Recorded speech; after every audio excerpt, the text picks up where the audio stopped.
예, 할렐루야. 오늘 하나님의 본문 말씀은 마태복음 4장 17절. 우리 한 절이니까 한 목소리로 같이 읽겠습니다. 시작. 이때부터 예수께서 비로소 전파하여 이르시되 회개하라, 천국이 가까이 왔느니라 하시더라. 말씀 제목도 회개하라, 천국이 가까웠느니라 라는 제목입니다. 축복 중에 가장 큰 축복은 조금만 죄를 지어도 바로 회개가 잘 되고 회개를 하는 사람들입니다. 근데 저주 중에 가장 큰 무서운 저주는 회개가 안 되는 거예요. 아무리 생각해도 내가 뭘 잘못했냐, 내가 뭘 회개를 해야 되냐, 내가 뭘 잘못했냐, 내가 무슨 강도짓을 했냐, 무슨 짓을 했냐 하면서 내가 이런 어려움을, 그런데 내가 왜 이런 어려움을 겪어야 하나 하는 억울한 마음만, 생각만 들면서 도무지 회개할 마음을 가지지 않는다면은, 회개할 마음이 일어나지 않는다면은 그 심령은 저주받은 것입니다. 그러나 축복받은 심령은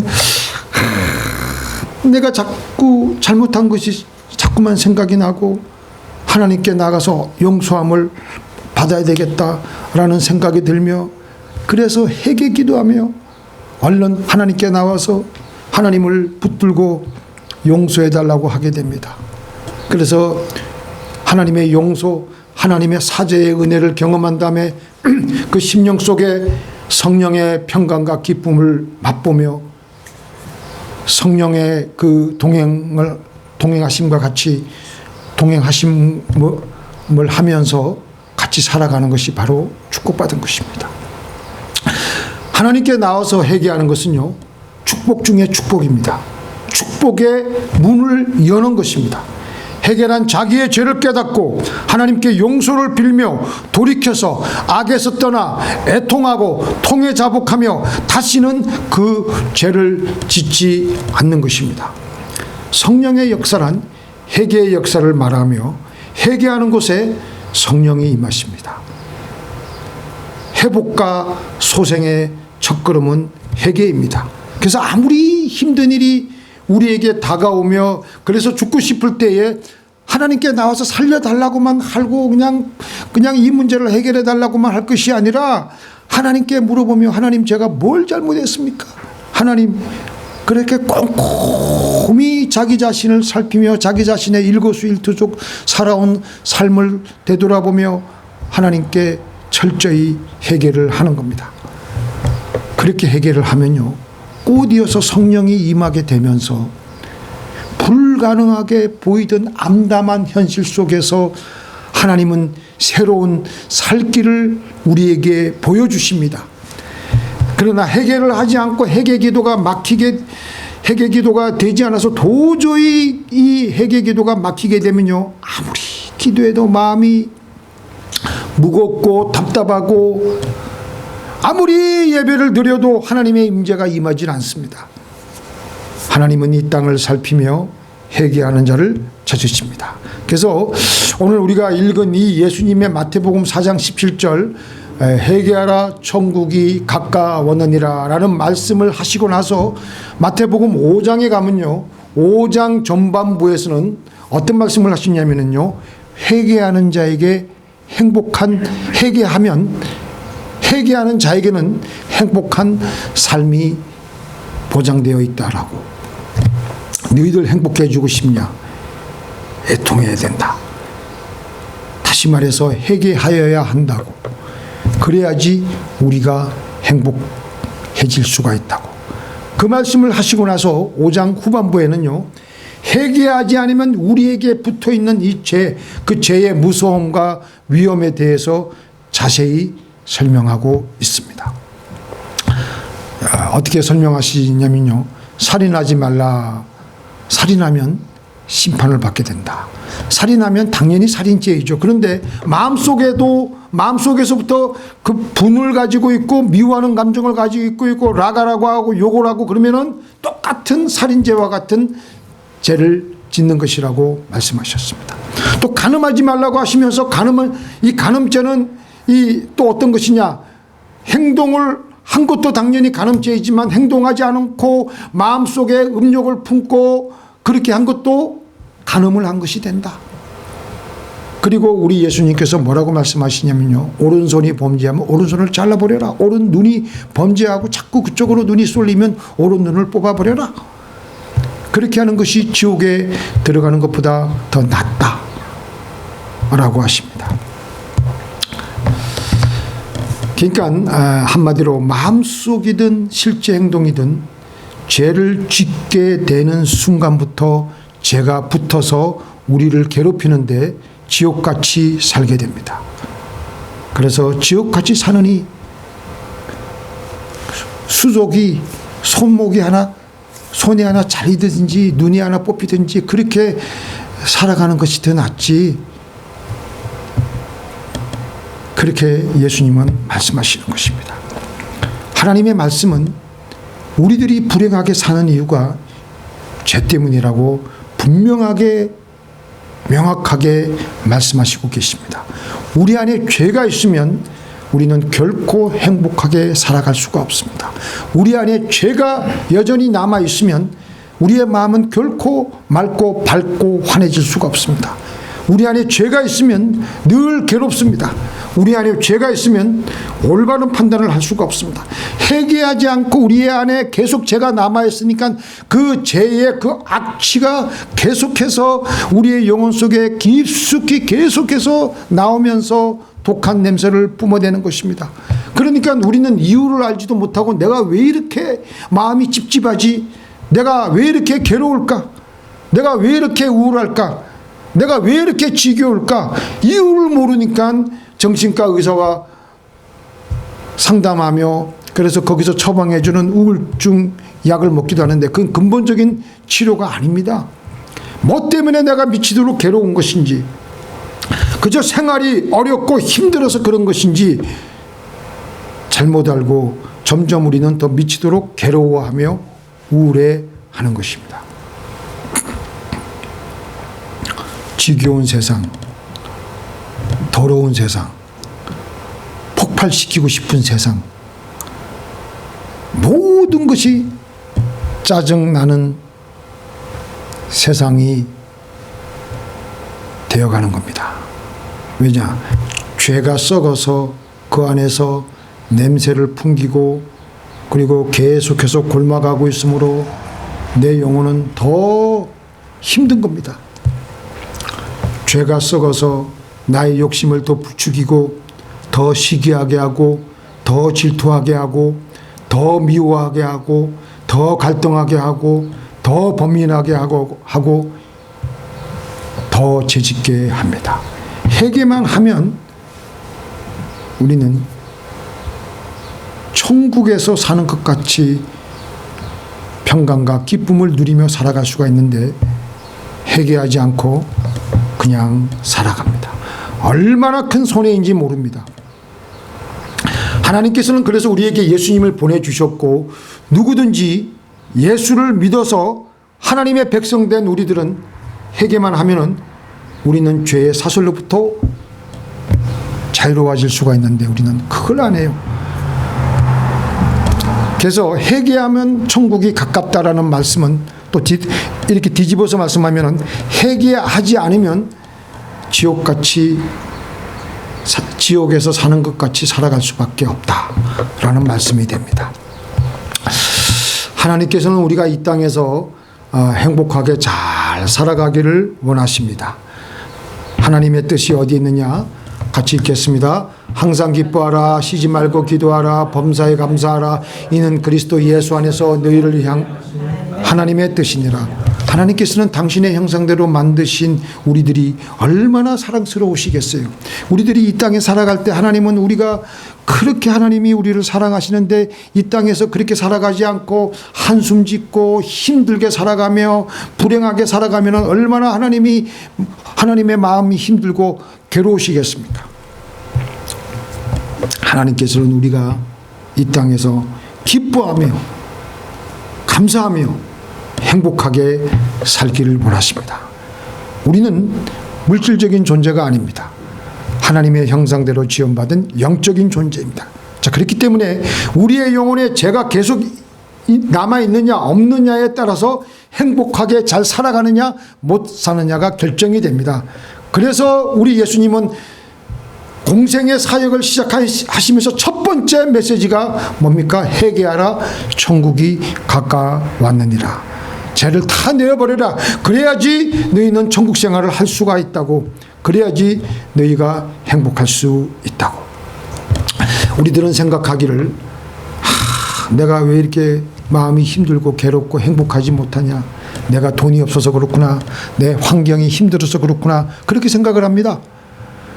그래서 사람들은 행복하게 살기 위해서 아침부터 저녁까지 눈에 불을 켜고 공부를 하고 돈을 벌기 위해서 아침부터 꼭두 새벽부터 나와가지고 밤 맞도록 그냥 돈을 더 많이 벌려고 합니다. 그러면서 우리는 그 세상에 완전히 파묻혀서 우리에게 붙어있는 죄, 우리에게 다가오고 있는 죄를 별로 신경을 쓰지 않고 괴로워하지도 않습니다. 떼낼 생각도 안 하고 스스럼없이 죄를 짓고 살아갑니다. 그리고 우리는 어느새 세상에 푹 빠져가지고 죄에 대한 감각이 묻어져 있습니다. 죄와 싸우려고 하지 않아요. 성경은 뭐라 그럽니까? 피 흘리기까지 죄와 싸우라고 했는데 죄에 대해서는 무덤덤합니다. 당장 먹고 살기도 힘든데 그래서 한 푼이라도 더 벌려고 그렇게 해서 행복하게 살려고 여전히. 그런데 실상은 죄는 내 안에 붙어있기 때문에 그것 때문에 내가 힘든데, 그것 때문에 내 마음이 힘든데, 그런데 복받은 심령은 내 안에 있는 죄가 괴로운 것으로 여겨져서 비록 돈을 좀 더 못 벌어도, 내가 하나님의 법대로 살아가니까 돈을 조금 못 벌어도, 세상적으로는 출세를 못해도 내 안에 있는 죄, 나에게 계속 다가오는 죄 때문에 계속해서 애통해하면서 회개하며 살아가는 사람들입니다. 그래서 예수님께서는 마태복음 5장에 애통하는 자는 복이 있나니, 내 안에 있는 사소한 죄라도 그 죄를 발견하게 되면은 내 안에 아직도 이런 것이 있구나 그러면서 애통해야 합니다. 사소한 작은 죄에도 예민하게 반응을 보이며 윤동주 시인처럼 죽는 날까지 하늘을 우러러 한 점 부끄러움이 없기를. 잎새에 이는 바람에도 나는 괴로워했다. 잎새에 이는 바람에도 나는 괴로워했다 할 정도로 자기의 심령을 깨끗하게 한 점 없이 깨끗하게 하고 티끌만한 죄라도 들어오게 되면 그것 때문에 아파하며 괴로워하는 심령은 복이 있다, 행복하게 살아가게 된다 라고 하신 것입니다. 아무리 좋은 집이라고 할지라도 항상 쓰레기가 나오게 마련입니다. 먼지가 쌓입니다. 그래서 늘 청소를 해야 되고 닦아야 되고, 자기가 못하면 청소하는 사람이라도 일주일에 한 번씩 두 번씩 와서 청소를 하게 해야 합니다.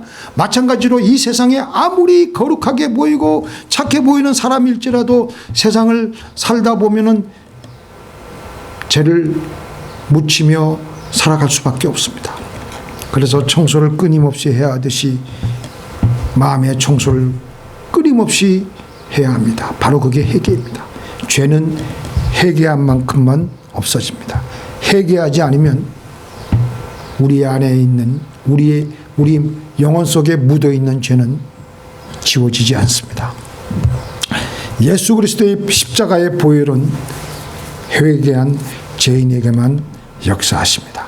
일단 회개만 하면 그가 어떤 죄를 지었다고 하여도 다 씻음을 받을 수가 있습니다. 십자가상의 강도는 죽기 일부 직전에 예수님께 손을 내밀어서 자기의 죄를 사함받고 천국에 올라갔지요. 김대두 같은 살인마들도 다 회개함으로 마지막에 그렇게 하나님의 사죄의 은혜를 입었던 것입니다. 3번씩이나 예수님을 부인한 베드로, 그리고 간음과 살인교사죄를 저지른 다윗, 그들은 하나님께 회개함으로 그들의 태산 같은 죄가 일시에 다 사함받고 다시 살아나게 되었던 것입니다. 마지막으로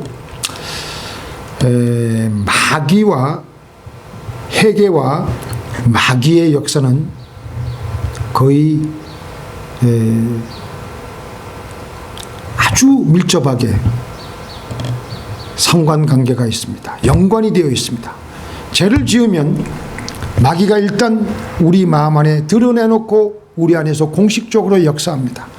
죄를 짓기 전에는 하나님의 의의 벽이 우리를 보호하고 지켜주시기 때문에 우리는 성령 안에서 의와 평강과 희락을 누리는데, 우리가 범죄하니까 이 의의 벽이 무너지게 되고 그 틈을 타서 마귀는 공식적으로 들락날락하며 역사하는 것입니다. 그때부터 마귀의 참소가 시작될 것이고 마귀가 우리를 괴롭히고 유린하기 시작합니다. 안 그래도 죄로부터 나오는 악취가 있었는데 마귀가 또 괴롭히니 사는 것이, 이거는 이중고예요. 자기 원래 죄로부터 나오는 그 악취 뿐만 아니라 마귀가 계속해서 또 몰아붙이고 계속해서 유린하고 더 참소하고, 그러니까 사는 게 아닙니다. 그러니까 나중에는 그냥 기진맥진해져 버려요. 마귀가 얼마나 우리를 유린하는지.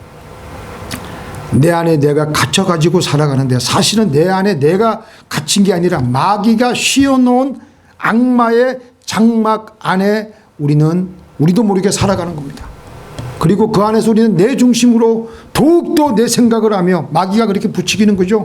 나를 더 찌르게 하고 더 괴롭게 합니다. 그게 바로 흉악한 마귀가 씌워놓은 장막입니다. 그것도 모르고 우리는 그 안에서 씩씩거리며 살아가고 있습니다. 그러니까 그 안에서 살아가면요, 마귀가 계속해서 역사하기 때문에 하나님 생각은 요만큼도 안 해요. 그리고 하나님께 나올 생각을 하지도 않아요. 그래도 우리가 때로는 하나님께서 주시는 그 빛과 같은 아주 신랄 같은 그 은혜를 맛보면 우리의 영혼이 순간적으로 깨어나는 거예요. 있는 의지를 다해서 고함을 지르고 이 마귀 새끼야 떠나가라 하며 믿음으로 하나님께 나오는 겁니다. 그렇게 또 믿음으로 나오려고 그러면 마귀는 또 뭐라 그럽니까? 야, 벼룩도 낯짝이 있죠. 너 맨날 그 똑같은 죄를 짓고 또 짓냐? 그런 마귀의 참소도 있고 조롱도 있지만 그래도 모든 마귀의 비아냥을 이겨내고 하나님께 은혜의 보좌 앞에 나오는 것입니다. 하나님께 나오기만 하면 축복의 첫걸음을 우리는 옮긴 것이 되는 것입니다. 믿습니까? 히브리서 4장 16절 함께 읽겠습니다. 그러므로 우리는 긍휼하심을 받고 때를 따라 돕는 은혜를 얻기 위하여 은혜의 보좌 앞에 담대히 나아갈 것이니라. 우리는 하나님의 긍휼을 받아야 되는 존재입니다. 그렇게 해서 끈질기게 하나님께 못 나가게 하는 마귀의 그 역사를 뿌리치고 마귀의 손목을 뿌리치고 나와서 하나님께 해결을 하게 되면요, 우리 안에 붙어있는 마귀는 일단 떠나게 되고 우리의 숨통을 조여왔던, 우리의 숨도 못 쉬게 했던 그 우리에게 씌워졌던 마귀의 장막은 걷어지게 되고 우리는 비로소 밖으로 나오게 되면서 영혼의 숨을 제대로 쉬게 되고 자유함을 누리게 됩니다. 믿습니까? 그래서 이제 근데 해결을 한 후에 바로 성령으로 충만하기까지 좀 더 기도해야 되는데, 그렇게 해가지고 새로운 회개의 열매를 맺는 행동을 하지 않으면, 꼬디어서 멍하니 가만히 있으면 더 크게 마귀가 역사하게 되어서 이전보다 더 힘들어지는 경우가 있습니다. 우리 마태복음 12장 43절 한번 읽어보겠습니다. 시작. 더러운 귀신이 사람에게서 나갔을 때 물 없는 곳으로 다니며 시기를 구하되 얻지 못하고 이에 가로되 내가 나온 집으로 돌아가리라 하고 와보니 그 집이 비고 소재되고 수리되었거늘 이에 가서 저보다 더 악한 귀신 7을 데리고 들어가서 거하니 그 사람의 나중 형편이 전보다 더욱 심하게 되느니라. 이 악한 세대가 또한 이렇게 되리라. 일단 우리가 회개하면 우리를 괴롭히던 마귀는 떠나갑니다. 그리고 죄악의 더러운 욕심도 일시적으로 청소가 됩니다. 그러나 우리가 회개의 열매를 맺지 않고 성령으로 충만하지 않고 멍하게 있으면 더 큰 마귀의 역사가 있게 되어서 더 힘들어질 수가 있습니다. 회개하였으면 바로 하나님의 성령으로 가득 채워야 합니다. 그리고 성령의 열매를 맺어야 됩니다. 이번 달 31일 주일은 성령 강림 주일입니다. 성령이 강림하신 날입니다. 회개하고 나서 바로 성령에 충만해서 새로운 회개의 열매, 성령의 열매를 맺으며 의롭고 맑고 밝고 환한 길을 걸어가며 천국에서 사는 것 같이 살아가시는 저와 여러분이 되기를 주님의 이름으로 축원드리겠습니다. 자, 기도하시겠습니다. 하나님 아버지,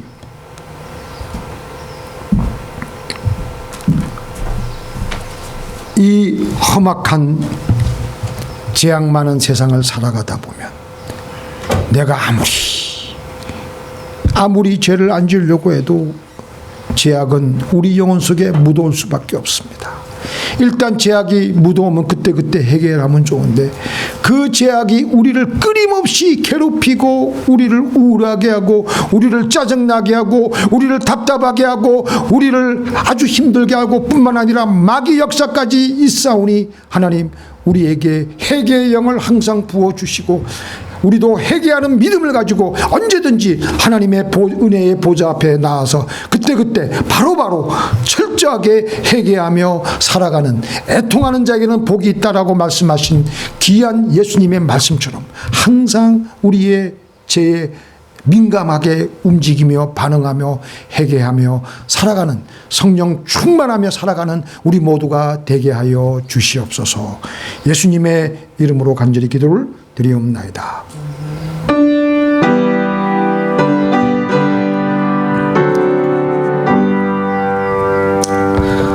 나 같은 죄인 살리시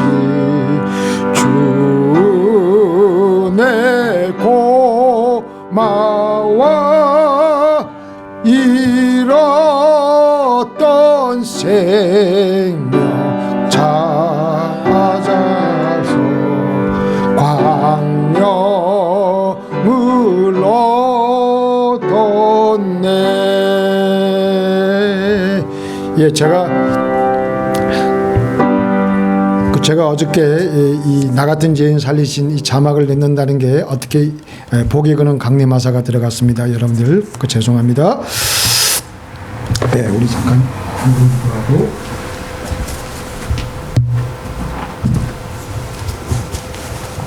하나님 아버지 감사합니다. 우리 안에 끊임없이 다가오는 죄악들 하나님 용서하여 주시옵소서.